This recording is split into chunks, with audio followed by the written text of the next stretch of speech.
une silhouette noire avec une sorte de pioche comme ça. La silhouette a la forme d'une femme. Vous voyez, genre. Ma chérie, tu n'as plus de vie.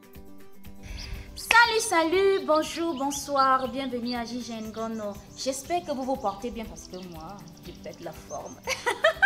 Ok, d'accord. Aujourd'hui, j'ai une nouvelle histoire à vous raconter. Quoi? Je peux plus saluer les gens. Je wonder même sur lui. L'histoire que je vous raconte, c'est l'histoire de Ghislaine. Ghislaine s'est levée de Yaoundé. Elle est partie à Douala pour faire un casting. Alors, il se passe que lorsque Ghislaine arrive à Douala, elle rencontre beaucoup de personnes et elle sympathise avec tellement de personnes que waouh, c'est tellement magnifique. Mais de toutes ces personnes-là, elle fait la rencontre d'une personne très spéciale qu'on va appeler aujourd'hui Temgwa. Alors, Temgwa fait partie des membres d'organisation du casting, quoi. Vous voyez pour le genre ce que je suis en train de dire. Alors, Temgwa va la trouver tellement sympa et tellement mignonne qu'il va vouloir la courtiser, comme tous les hommes font à toutes les femmes. Ok, alors... Ghislaine va tomber sur le champ du bel homme qui sera devant elle. Il faut qu'on nous rappelle, Temgwa a vachement l'argent. Ghislaine et Temgwa vont faire connaissance tout naturellement. Lorsque Ghislaine va passer pour se faire caster, elle passe en fait et au moment de partir, Temgwa la suit en fait. Temgwa demande son numéro, elle lui donne son numéro de téléphone, ce qui est tellement normal. Elle dit bon, comme je ne connais personne ici à Douala et que je n'ai pas de famille, je préfère rentrer sur Yaoundé. Au moins c'est là-bas je vais attendre les résultats du casting.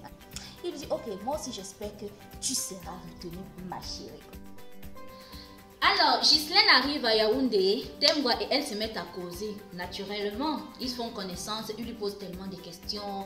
Est-ce que tu as un copain? C'est naturel, non? Elle lui dit non, je n'ai pas de copain. Il lui demande est-ce que tu as un enfant? Elle dit non, je n'ai pas d'enfant. Il dit que tu es sûre parce que vous les filles d'aujourd'hui là, on vous connaît. Elle dit que non, je t'assure, je n'ai pas d'enfant. Il lui demande est-ce que tu as de la famille? Elle dit bien sûr, j'ai ma mère, c'est vrai que je suis la fille unique, mais je n'ai pas de frère. Je n'ai pas de soeur, mon papa il est déjà décédé. Il dit ah là là, je suis désolée ma chérie, ça fait longtemps qu'il est décédé. Elle dit que non, ça va, c'est pas grave, je suis déjà habituée à son absence et tout ça et tout ça et tout ça.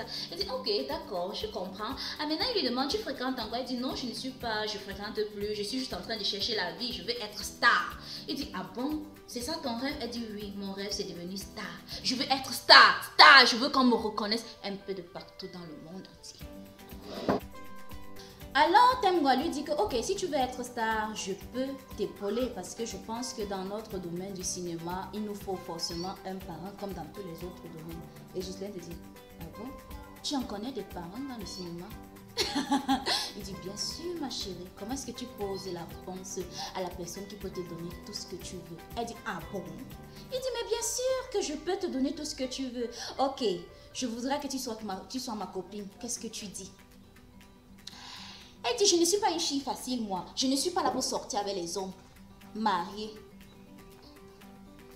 Mais ma chérie, qui t'a dit que je suis mariée? Je ne suis pas mariée. Je ne suis pas mariée. Non, je ne suis pas mariée. Alors, Temgwa dit à Ghislaine que non, je ne suis pas mariée. Je suis un homme libre comme le vent et qui a un cœur aussi libre pour qu'une jeune demoiselle vienne mettre son amour dedans. Les mots qui blessent, oh là là. Alors Ghislaine dit ok d'accord, il n'y a pas de problème, j'accepte d'être ta petite amie, mais j'ai besoin que ma mère ne souffre de rien, de tout ça. Moi j'ai envie d'être une star, je veux qu'on me reconnaisse un peu de partout dans le monde entier et tout ça. Il dit que non, viens d'abord lorsqu'on t'aura appelé pour le casting et après ça on verra. Elle dit que non, les résultats sont même pas encore sortis. Il dit que non, t'inquiète pas pour ça, je suis sûre que tu vas réussir. Elle dit que non, je veux pas que tu ailles truquer les résultats. Il dit non, tu es plein de talent et je pense que l'équipe va te retenir. Je te le dis, mais si c'est qu'on ne te retient pas, ce n'est pas grave. Tu pourras venir me voir à Douala. Elle dit ok, il n'y a pas de problème. 2 semaines après, on appelle la jeune demoiselle. Ouh là là! Alors, oui bonjour, c'est mademoiselle Ghislaine. Oui, c'est moi. Ah non! Vous êtes sérieux? Et je me suis fait un ami la dernière fois, donc il s'appelle Temgwa. Alors, c'est un peu quelqu'un de sympa. Il a voulu que je parte rester chez lui. Elle dit il faut juste être prudente, ma chérie. Alors, avant de voyager, sa mère et elle font la prière. Elle finit de prier. Et Ghislaine prend la voiture pour Douala. Elle arrive à Douala. Temgwa est tellement content de la voir. Oh là là, ma chérie, je t'aime, je t'adore. Tu fais le bonheur de ma vie, tu boules le cœur, en fait, vous avez compris ce que je vais dire. Ce qui se passe elle arrive à Douala pour le tournage parce qu'elle a été retenue après le casting. Maintenant, comme elle n'a pas un endroit où vivre naturellement, Temgwa lui ouvre ses portes. Une semaine, ils passent ensemble, ils flirtent un peu de partout là, dessus là. Un jour, après qu'ils soient rentrés du tournage, Temgwa l'invite à un restaurant, ils partent, ils se mettent à manger un truc genre, c'est tellement oh là là là là. Alors, ils finissent de manger. Et Temgwa lui dit, je voudrais qu'on parte à la piscine. Elle dit, ok, il n'y a pas de problème, j'adore la piscine. Ils arrivent à la piscine, ils finissent de faire la natation. Ils rentrent à la maison tellement Sokoto est fatigué. Entre-temps, pendant qu'ils étaient à la piscine, beaucoup de personnes pensaient qu'ils étaient en couple. Et quand ils arrivent à la maison, Temgwa lui fait un bisou phénoménal. Bon, c'est vrai que j'ai dit que Temgwa a l'argent, mais Temgwa est immensement riche. C'est le genre de personne que vous ne prenez pas le taxi, vous ne prenez pas la moto, vous n'avez qu'une voiture personnelle. Et monsieur lui-même s'est conduit, s'il te plaît. Alors, Ghislaine et lui vont rentrer à la maison et ils vont s'embrasser pour la première fois. Et sous la douche, bien sûr. Et après les embrassades, beaucoup de choses vont se passer. À la fin, ils se mettent en sortie ensemble. Le tournage va faire pratiquement 3 mois. Et après le tournage, Temgwa va lui dire de ne pas rentrer à Yaoundé. Elle va accepter de ne pas rentrer à Yaoundé. C'est normal quand même, c'est déjà son copain, donc et tout ça. Et ils vont vivre une vie phénoménale. Monsieur l'invite un peu de partout, il lui présente à ses amis, il lui présente à sa famille, à sa maman déjà. Il lui présente à ses collègues. Beaucoup de personnes en fait dans le milieu le connaissaient parce qu'il était une personnalité publique qu'on respectait beaucoup. Alors quand il présente alors Ghislaine comme la femme qu'il veut épouser, beaucoup de personnes en fait sont hyper contents. Alors on reconnaît Ghislaine dans tous les réseaux sociaux et tout ça, on expose un peu de partout. C'est le genre de couple que quand tu regardes, toi aussi tu as seulement envie d'avoir le même couple quoi. Tout le monde rêve dessus et tout. Le couple est parfait, tout est parfait en fait. Temgwa décide donc de venir voir la mère de Ghislaine pour dire à la mère de Ghislaine que bon ma terre, si c'est que tu ne vois pas ta fille, en fait elle est chez moi. Quand il arrive en fait chez la maman de Ghislaine, la maman de Ghislaine l'accueille bien.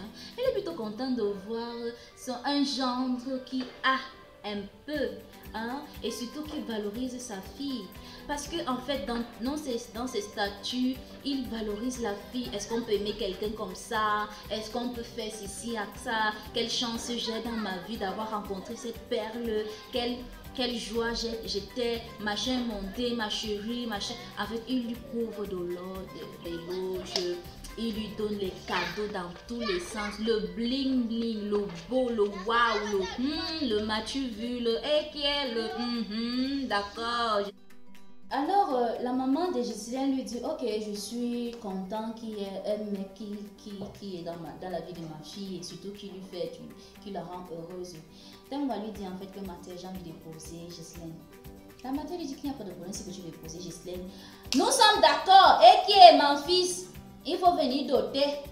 Tu vas venir ici, je te donne la liste. Tu vas rencontrer ses oncles avec ses grands-parents.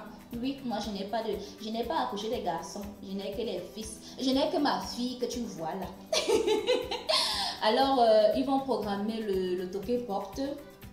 Un mois après, ils viennent, ils font le toqué-porte naturellement. Après le toqué-porte, 3 mois plus tard, ils font la dot. Et qui est? Comment est-ce que tu es pressé comme ça, mon gars? Ils font la dot. Le samedi qui suit, ils se marient à la mairie et après ils se marient à l'église. Vous voyez Ghislaine. Et là, ma belle, et là, ma belle langayo. Voilà, ok, vous voyez tout le brouhaha là en fait. Ses copines sont hyper contentes, ses collègues actrices, waouh ma chérie, tu as la chance, comment si tu peux raconter un homme comme ça qui te met et tout ça, vous voyez un peu tout. Alors la vie se passe tellement bien. Les 3 premiers mois du mariage, tout est parfait. Donc l'homme est parfait de A à Z, c'est-à-dire sur les pieds, la tête, même la barre, dans le lit et tout ça, vous voyez un peu le genre. Oui, il est parfait en fait, c'est le genre de personne que quand tu vois, tu rêves en fait ça. Tu te rends compte que le monsieur adore sa femme. Il l'amène un peu partout dans les voyages, il part à Kribi, à Limbe, à Bafoussam, il part en Balmayo, il visite tout le Cameroun, maman. Hey! Alors, une chose est sûre, c'est que la belle-mère de Ghislaine l'adore. Donc la maman là est le genre mielleuse. Eh ma fille, ça va, tu as mangé, tu as bien dormi. Ma fille, comment est-ce que ça va? Eh ma chérie, tu vas venir me rendre visite quand? Ouais ma chérie.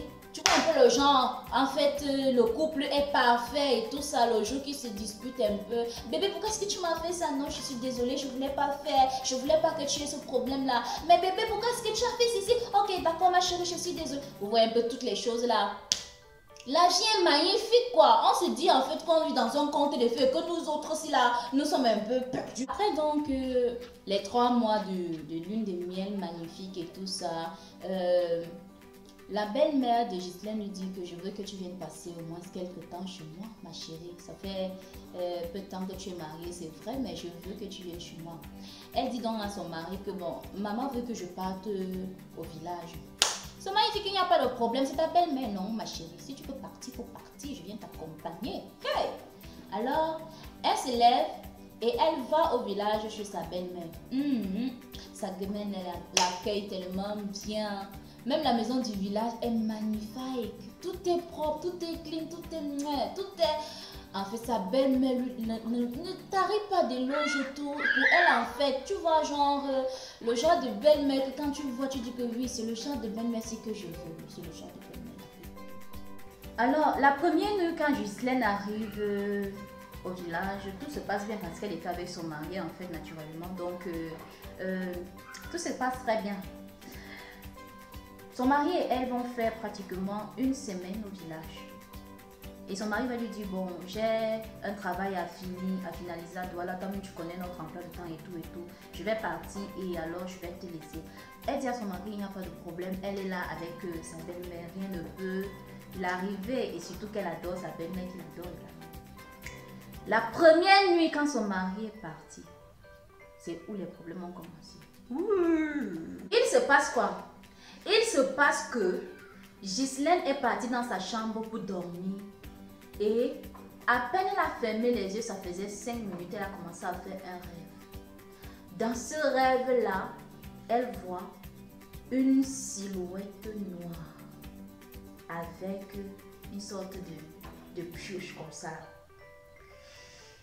Après, pendant qu'elle est là, elle dit des organes, des organes, des organes.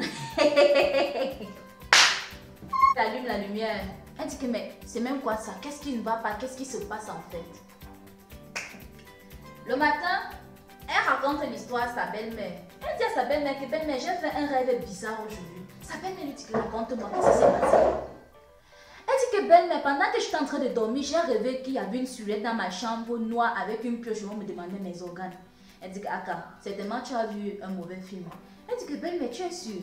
Le genre de rêve là, c'est bizarre. Moi, je connais pas. Moi, ça m'a donc traumatisé. La nuit prochaine, je peux venir dormir avec toi. Elle dit que tu viens dormir avec moi comment? Tu viens dormir avec moi comment? Tu as ta chambre, non? En fait, le langage de sa belle-mère a changé avec elle. Sa belle-mère ne lui parle plus avec douceur, avec tendresse. Elle lui parle comme ça. Parfois, elle lui répond sèchement quand elle lui pose une question. La deuxième nuit maintenant, le tout si elle est dans la douche. Elle entend les pas de quelqu'un. Passe, passe. Passe, passe. Elle arrête l'eau. Elle ouvre la porte. Elle ne voit personne. Elle dit, belle-mère, maman c'est toi. Maman, si c'est que tu me cherches, je suis dans la douche, je suis en train de me laver. Elle ferme encore la porte. Elle ouvre son beurre, elle continue de se laver, se laver. Elle entend encore cos, cos, cos, cos, cos, cos. Elle dit que c'est encore ça. Bon, elle ne gère pas. Tout à coup, elle entend un gros bruit sur la toiture. Elle dit, c'est quoi ça? Elle arrête l'eau. Elle sort, elle dit à sa belle-mère que maman, maman, maman, maman, maman. Sa mère lui dit que c'est quoi? Excuse-moi maman, mais tu n'as pas entendu les bruits en genre là? Sa mère lui dit que tu sais que ça va chez toi. Hein? Tu veux que j'entende un bruit? Je suis ici là, ici là. Elle dit, hé maman, pourquoi est-ce que tu me parles comme ça? Depuis que je t'ai raconté mon rêve, là, tu es devenue bizarre avec moi. C'est quoi? Qu'est-ce qui ne va pas? Maman, s'il y a un problème, si tu as fait quelque chose qui ne va pas, excuse-moi, oh, maman, pardon. Elle dit, excuse-moi, excuse-moi, excuse-moi. Ok. Ok. Gisèle se lève, elle va dans la chambre. Voilà que Gisèle est dans la chambre. La nuit, elle est supposée dormir. Elle décide de faire la prière. Elle prend le chapelet. Elle prend la Bible, elle se met à prier, elle prie, elle prie, elle prie, elle prie, elle prie, elle prie. Elle finit de prier, non. Elle passe au coucher, elle s'achose, elle dort dans la dormition. Maintenant, pendant qu'elle est en train de dormir, elle est en train de faire un rêve. Dans le rêve là, il y a une jeune fille qui arrive. Parce que dans le rêve, elle était assise dehors, en train de caresser le plat du chien comme ça. Oh Minou, ça va, ma chien est montée, chien, chien et tout ça. Et une fille arrive. Elle dit bonjour. Gisèle soulève le visage. Apparemment, le soleil frappe sur ses yeux. Elle ne voit pas le visage de la fille. Elle dit oui, bonjour. C'est qui? Mais pourquoi si vous me saluez, vous ne vous tournez pas? La fille se tourne donc maintenant. Elle avait entre ses mains